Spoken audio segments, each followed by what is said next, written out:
සාදරයෙන් පිළිගන්නවා අදත් එහෙනම් ජෙම් ටෝක් එකකට. ඉතින් අපි මැනික් ගැන කතා කරමු. මැනික් ව්‍යාපාරය කියන්නේ දුප්පතුම සූරාකාන මෙවලමක් නොවිය යුතුයි.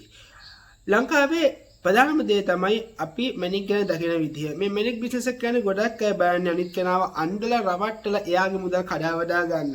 කෙනෙක් ඇන්දෙනවා නම් ඒකෙන් තව කෙනෙකුට වාසියක් තියෙනවා මේකේ. ඉතින් එහෙම අන්දලා ඇන්දි තමන් අරෙක්කව වන්දනවා යා තව කෙනෙක් වන්දනවා මෙහෙම කළා නොවටිනා ගණන් වලට අන්තිමට මේ ගල් විකිනෙනවා. සමහර වෙලාවට ඒගොල්ලෝ තමන්ගේ තියෙන කන්න බොන තියෙන සල්ලි පවා මේ මහලොක් ගානක් හොයන්න පුළුවන් කියලා මේකට යට කරනවා. යට කරලා අන්තිමට ගල් ටික ගෙදර තියාගෙන ඉන්නවා. විකිනෙන්නේ නැහැ. මොකද ඕගොල්ලෝ ගන්න ගානට වඩා මාකට් ප්‍රයිස් එක සෑහෙන අඩුයි. උගන්ගේ අටින් ලොස්ට්. මේ ලොස්ට් වෙන්නේ ඕගොල්ලෝ සම්පූර්ණ මාකට් ප්‍රයිස් එක ගැන හරි අවබෝධයක් නැතුව වැඩි ගානට ගන්න හින්දා. කොහොමත් ඕගොල්ලෝ විකුණන කට්ටිය ඕගොල්ලෝ අන්දන්න බලන් ඉන්නවා නම් ඕගොල්ලෝ දැන් ගන්න ඕනේ ඇන්දෙන්න නැතුව ඉන්න. කොහොමද ඇන්දෙන්න නැතුව ඉන්නේ? මුලින්ම යන්න මාකට් වලට. ඔයාලට ජෙම් ෆෙයා එකට යන්න. කියන්නේ මැනික් වලට යන්න පුළුවන්. ඒ වගේම තමයි ජුවලරි shops වලට. මේ වගේ ඔයගොල්ලෝ මැනික් ව්‍යාපාරයට ආසයි නම් මුලින්ම මේකේ හතර කොන පොඩ්ඩක් බලලා එන්න. ජෙම් එකක් අපි ගන්න මොකටද? ජෙම් එකක් ගන්න අපි ලස්සනට ආභරණ විතර පළ ගන්න. එහෙමත් නැත්නම් අපි විශ්වාස කරනවා ඒ ජෙම් එකකින් අපිට වාසනාව හරි මොකක් හරි එකක් හම්බ වෙනවා කියලා. එහෙමත් නැත්නම් මේ ජෙම් එකක් අපිට පුළුවන් පාවිච්චි කරන්න අපේ මූල්‍යමය තත්ත්වය පවත්වා ගන්න. ඒ කියන්නේ හොඳ යහපත් මූල්‍යමය තත්ත්වයක් පවත්වා ගන්න අපි කරන ඉන්වෙස්ට්මන්ට් එකක් විදිහට අපිට පුළුවන් මේ ජෙම් ස්ටෝන් එකක් අරගෙන මේ මැනික් ගාලා තියාගන්න. එතකොට මෙන්න මේ කාරණා ටික තෘප්ත වෙන විදිහට තමයි අපි මැනික් ගලක් ගන්නෙ. හරි එහෙම කරන්නේ. එතකොට මේ අතරමැද අපි මේ මැනික් ගල පතනෙන් ගන්න කෙනාගේ ඉඩම් මේක අන්තිමට පරිභෝජනය කරන පාරිභෝගිකයා දක්වා ස්ටෙප් බයි ස්ටෙප් මේක ගලාගෙන යනවා. එතකොට මේ ස්ටෙප් බයි ස්ටෙප් ගලාගෙන යන එකේ කොයි හරි තැනක පොඩි එක අපි අපේ ප්‍රොෆිට් එකක් තියාගන්නවා. මොකද පතනේ ඉඳන් මේ ගන්න කෙනා ගාවට යන මාර්ගය මෙහෙම තනි කෙලින් රේඛීය මාර්ගයක් නෙමෙයි. එතකොට මේ මාර්ගයේ අපි තමයි එයාව කන්ටැක්ට් කරලා දෙන්න ඕනේ. එතකොට මේක අතරමැදි බිස්නස් එකක්. අපි අතරමැදියෙක් විතර ක්‍රියා කරලා පොඩි බ්‍රෝකර් වැඩක් වගේ තමයි කරන්නේ. එතකොට මැනික් බිස්නස් එකේ වෙන්නේ ඕකයි. එතකොට හිතන්න පාරිභෝගිකයන් මාකට් එකේ සාමාන්‍යයෙන් ජෙම් ස්ටෝන් එකේ ප්‍රයිස් එකක් තියෙනවා. ඒක highly acceptable ප්‍රයිස් එකක්. එතකොට සාමාන්‍යයෙන් හිතන්න ඒ වගේ ප්‍රයිස් එකක් තියෙනකොට හරිද කෙනෙක් ඔයා අතරමැදියෙක් විදිහට ආවට පස්සේ ඔයාට කියනවා මෙහෙමයි හරිද මං ඔයාට මෙන්න මේ ගානට දෙනවා මේක අඩුයි කියලා තමයි දෙන්නේ. හැබැයි ඇත්තට මේක මාකට් ප්‍රයිස් එකට වැඩි. ඔයා ගල අරගෙන ඔයාගේ බයට. එහෙම නැත්නම් ඔයාගෙන් ගල සල්ලි වලට ගන්න බලන් ඉන්න.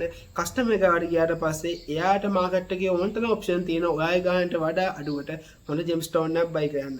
මෙන්න මෙතනදී ඔයාට ගල ගෙදර තියාගෙන ඉඳලා වෙන්නේ.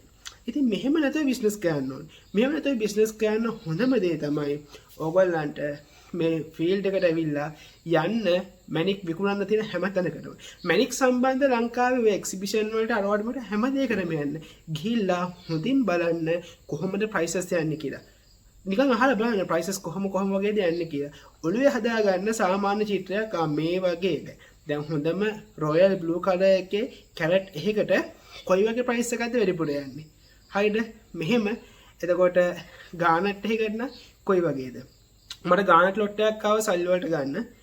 දැන් මාස 6 විතර වඩා උඩදී. ඒ කියන්නේ රොඩ් ලයිට් ගානට කියලා මා ලස්සනයි. ඒ කියන්නේ දෙලුම්කට වගේ කට් ඇන්ඩ් පොලිෂ් හොඳ ගල් ටිකක්. එයා මට කිව්වේ සාමාන්‍යයෙන් කැරට් එක 180 විතර දෙන්නම් කියලා.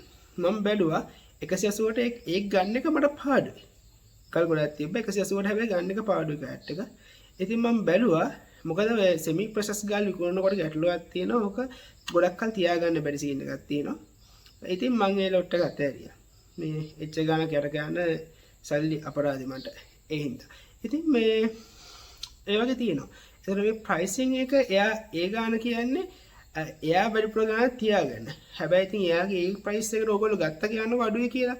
ඇත්තට මේක අඩුවක් නෑ. මොකද ලොට් එකක් වාට ඇඟේ ගහලා තියෙන්නේ. ඔය සෙමි ප්‍රොසෙස් ගල් විකුණන්න ගියාම සෑහෙන කාලයක් ඔයාගේ ගාවක තියන් ඉන්නනවා. ඉතින් සෙමි ප්‍රොසෙස් ගල් ටිකක් සෑහෙන කාලයක් ඔයා ගාව තියන් ඉන්නනවා කියන්නේ ඔයාගේ සල්ලි එහෙම් පිටින්ම හිර වෙලා.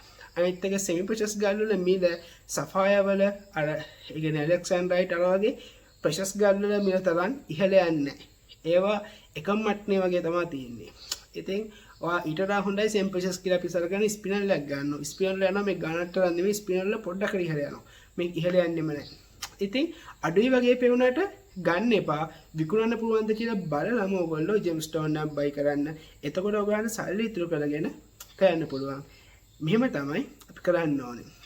ඉතින් ගිහින් එන්න රැවටෙන්නේ නැති වෙන්න ප්‍රයිස් එකට හොඳ මිලක් අරගෙන ඇවිල්ලා මේක අතරේ කොයි හරි සම්බන්ධ වෙලා හොඳ ලාභයක් ගන්න. මම දන්න දේවල් ටික මම කියලා දෙන්න. එකතු වෙලා ජෙම් බිස්නස් එක ගොඩ යන්න. එන්න